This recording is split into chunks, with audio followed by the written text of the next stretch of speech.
Hello and welcome to the second episode of the Across the Cloud interview series. I am Laura Wiesenfeld, Head of Operation and Director Public Policy at Scope Europe, the Secretariat and monitoring body of the EU Cloud Code of Conduct. I'm very pleased to host this discussion today on the legal benefits of codes of conduct and their potential to optimize GDPR compliance when it comes to international data transfers. Since its approval back in 2021, the EU Cloud Code of Conduct is widely recognized as a leading initiative with regard to GDPR compliance across the cloud sector, covering all service layers, meaning infrastructure, platform, and software as a service.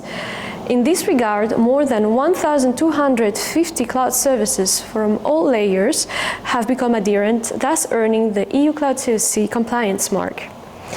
In order to continuously develop and improve compliance solutions such as the EU Cloud CoC, we at Scope Europe strongly believe that it is crucial to foster meaningful dialogues with prominent data protection experts.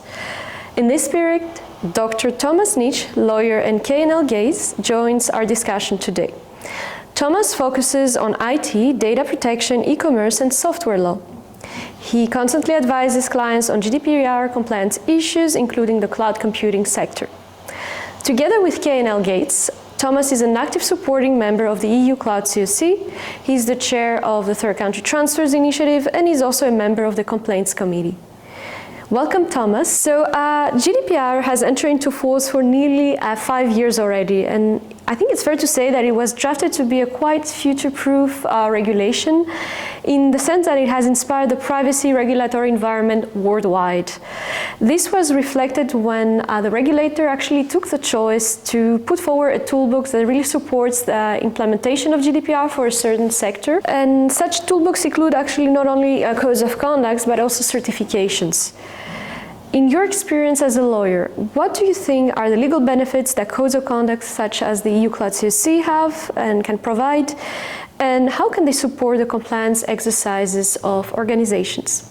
First, I believe we need to take a step back for that question because you already mentioned GDPR is drafted in a very generic way and is very open to cover as many sectors and scenarios as possible. And it's also drafted in a very technology-neutral way. So if a layman's reader just reads GDPR, it's quite hard for them to find out what are the specific requirements, what do I have to do to be compliant, and so on. And that's where a huge uncertainty for a lot of companies kicks in, because they know they have to be compliant. They read in the media about incredibly high fines which are issued by supervisory authorities, and they know they have to do something, and they just have the text, for example, of GDPR, but they don't know what are the steps leading to compliance. And that's where specification is needed. That can be provided in different manners, but one particularly helpful, I believe, is self-regulation in the code of conduct field, because it's a dedicated purpose of these codes of conduct to provide sector-specific and industry-specific guidelines and guidance for the members to help them establish and document compliance. So here it's possible to narrow down the scope of a very generic GDPR provision to a limited number of actions to be taken to be compliant. And so a company which is already familiar with certifications and ISO standards and so on can just check the boxes and go through it and have a high level of legal certainty. This certainty is fostered basically in GDPR itself, because GDPR says in many provisions that codes of conduct can expressly be one of the tools to document and to establish compliance. And in particular, when it comes to fines, which is the biggest fear and concern of many companies, the compliance with the code of conduct needs to be taken into account. So effectively, if you have an approved code of conduct, which always needs approval by a supervisory authority and sometimes even EDPB, and you comply with that code of conduct, it's of course very hard for the supervisory authority to issue a fine against you because you have, in fact, only been doing what they told you to do. So that's why there is an enormous legal benefit of compliance and codes of conduct in general. So Thomas, you just gave us a pretty complete overview of the legal benefits of codes of conduct.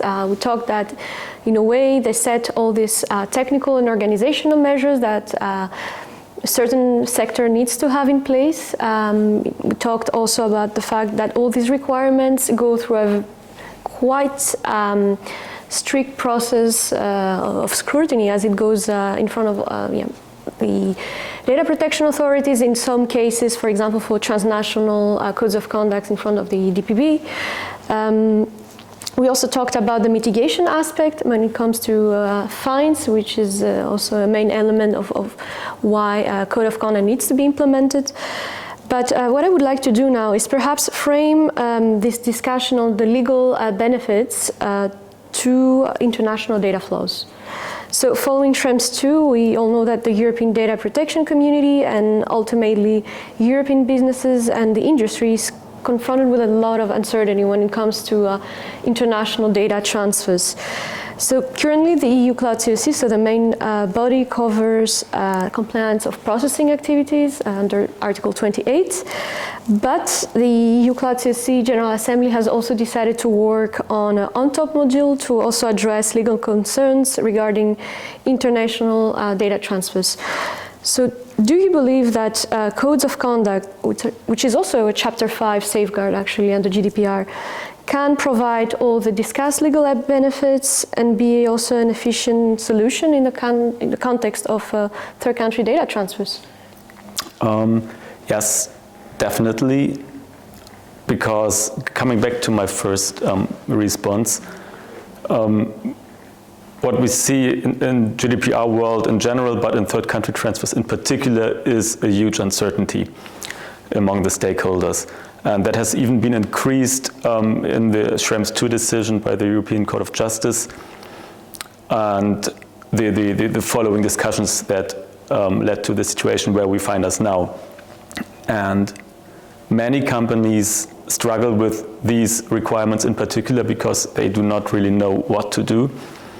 The European Court of Justice mentioned in its decision that in particular the bi- and multilateral tools for transfers like standard contractual clauses and binding corporate rules may not provide a sufficient level of security because they do not affect activities by external authorities from different countries outside the European Union.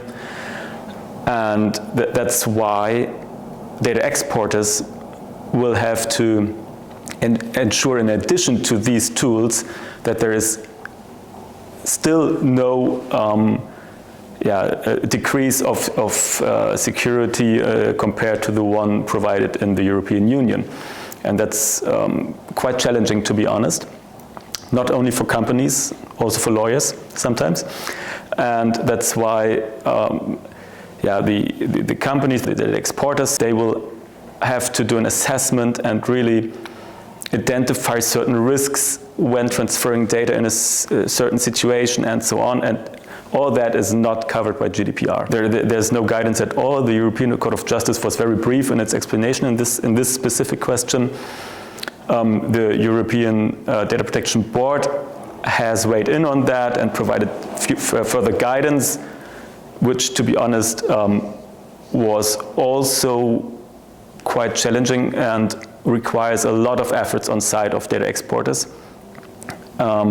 gathering relevant information, weighing or identifying and weighing the risks and mitigation measures and so on.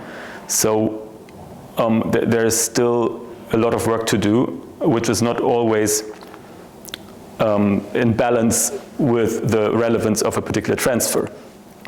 And helping these companies to comply with their obligations, again, a specification of obligations is required, I believe. Ideally, that would come from the authority sides, but I believe many companies consider that not sufficient yet. And that's where, for example, codes of conduct can weigh in and provide the missing clarity. And for example, in a world that is very much driven by global computing instances like the cloud industry, that's an important point, because the cloud industry affects so many of the operational aspects of a company, and they deal with it from day to day, and that's why they need easy accessible, reliable tools to make use of these services. And I and we believe that codes of conduct can be a game changer here, in addition to what is on the market already as a transfer tool. Because, as mentioned before, codes of conduct always need to be pre-approved by authorities and even the EDPB. And that's how certain industries falling in the scope of a code of conduct can suggest certain mechanisms, tools, and so on, and procedures they deem adequate and feasible for them, actually. And these can be pre-discussed with authorities, and together it's possible to find a feasible and workable solution for all the participants.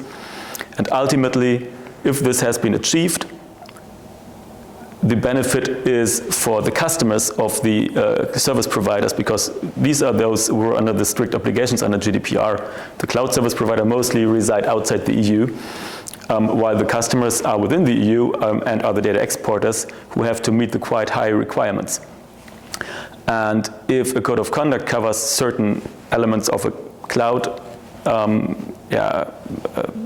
infrastructure and is approved, the customers within the EU can rely on that.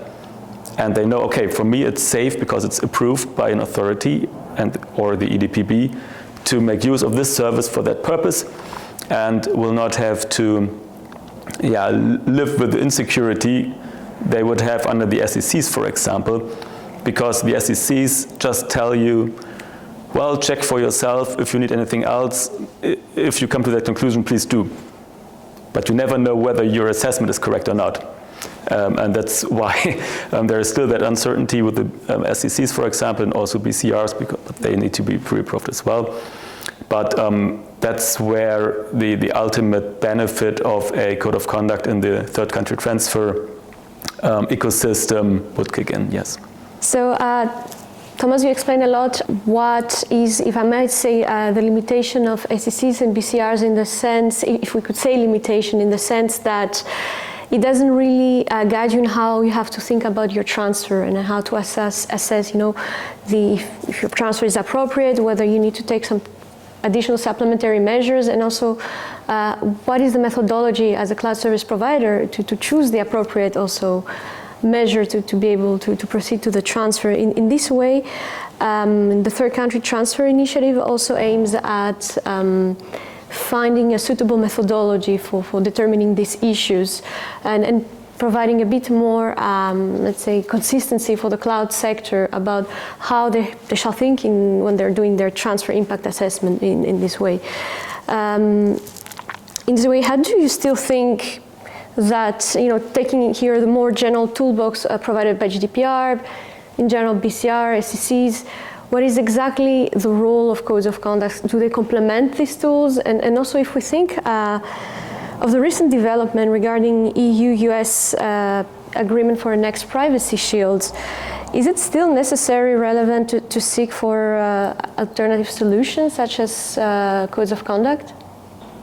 Well, from a practical perspective, that's definitely recommended, I would say, because only relying on one tool for a transfer can make you find yourself in a quite nasty situation, as we have seen before. We've seen that with the safe harbor regime, with the privacy shield, which have been invalidated by the European Court of Justice. And if you only rely on that specific tool, you will have to find a replacement pretty soon. So for large service providers who have a large set of customers within the EU, it's definitely recommendable to offer them a broader range of compliance tools. They may be overlapping in certain situations. For example, you have the SCCs, as you mentioned, and you may then also have a code of conduct which comes on top. But these overlaps which may be created by that, they can really be beneficial, because it's not that the code of conduct, for example, is just another way to achieve compliance, or a similar way even as a code of conduct. It works differently. It has different benefits. It has, for example, the pre-approval by authorities. It provides for a monitoring body which is responsible for monitoring compliance and so on. That's something the SECs cannot provide. And as you already said, the SECs are also quite generic when it comes to the TOMs. And the code of conduct would really provide detailed guidance on these spots.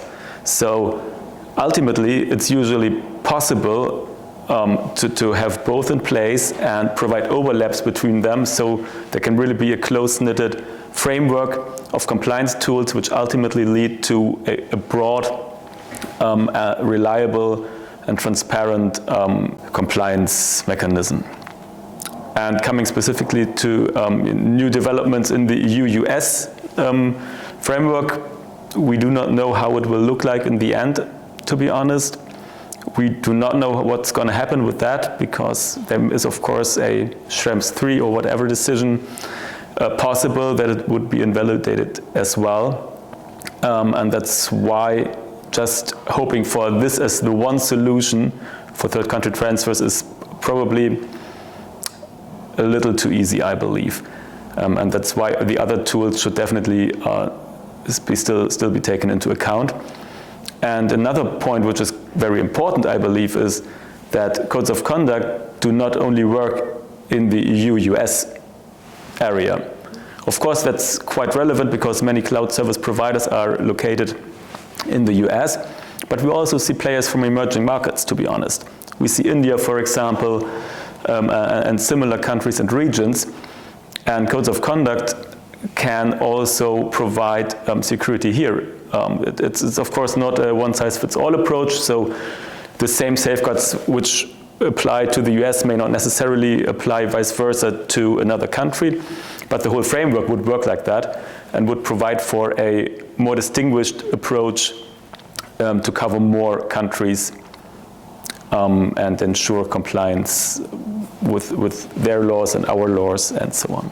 So Thomas, you spoke about one interesting element, which is the fact that also codes have the possibility to be jurisdiction agnostic, actually, in the sense that you can tackle also emerging jurisdiction, so you don't have to limit the scope yet to just, for example, the EU US, but you can have a quite flexible tool in this respect. And this is exactly the approach that was taken also in the third country transfers initiative, to which you are co-chair together with Jelena Kluic from Cisco. Could you please provide us with an overview on the stages of development of this module, but looking into the future, what do you think would be the impact for the cloud computing industry? Sure, happy to do so. Yeah, it's great to be part of that initiative and to have the deep insights I've been provided with. It's really a great idea, and I'm very happy to be part of that. Yeah, as you said, currently the third country module initiative, as part of the EU Cloud CoC, is working to develop a code of conduct under Article 46 GDPR. To form a separate and standalone and or supplemental tool of transfer among the others. Currently, we are in the drafting phase, the final drafting phase of this module, which will work as an on-top module to the already existing Article 28 code. So we have been in discussions with the different members of the code. What is their input? What would they expect? What can they do? And we are in the process of framing that into one document for ultimately submitting that to the competent supervisory authority. And then, in fact, the most interesting part will, of course, begin, because then we will have to enter into negotiations with the supervisory authorities, the EDPB, so there will be a lot of stakeholders involved, and we will have to find a harmonized solution between the business actors on the one hand and the authorities on the other, and also taking account, of course, interests of the data subjects involved. So that will be quite an interesting and complex process, but I hope, and I'm quite confident, that it will lead to a promising result, which can then be applied practically and help stakeholders in the cloud world to achieve compliance. That makes sense. I mean, the transparency element is a very important element towards your customers, toward the data protection authorities. I mean, this is what the module is aiming, not only finding the correct processes that need to be in place, the correct way of thinking of your transfer in general, but also, this very needed transparency for the market. So, plus the legal certainty that we discussed before. That's also quite important, yes. So, thank you, Thomas. I think that was a very insightful conversation. We would also like to thank you for your constant participation to this ecosystem together with K&L Gates. Sure, anytime.